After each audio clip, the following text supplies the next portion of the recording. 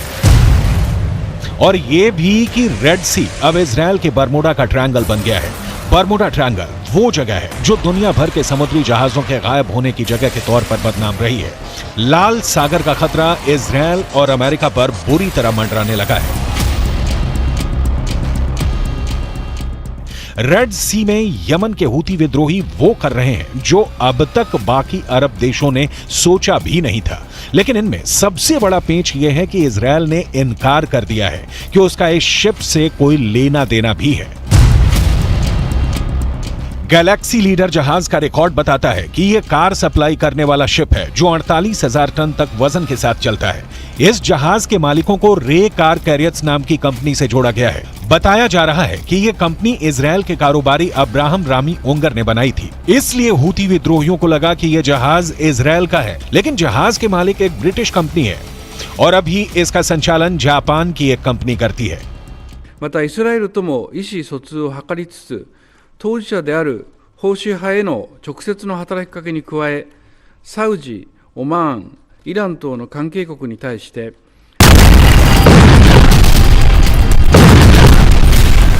इसका मतलब साफ है, इजरायल और फिलिस्तीन के बीच चल रहे युद्ध में अब सिर्फ अमेरिका, ईरान और अरब देश ही नहीं बल्कि यूरोप से लेकर जापान तक फंस सकते हैं। इस युद्ध का दायरा और बढ़ सकता है। जैसा कि शुरुआत से खतरा बताया जा रहा है, गैलेक्सी लीडर के क्रू मेंबर्स में कई देशों के लोग शामिल हैं।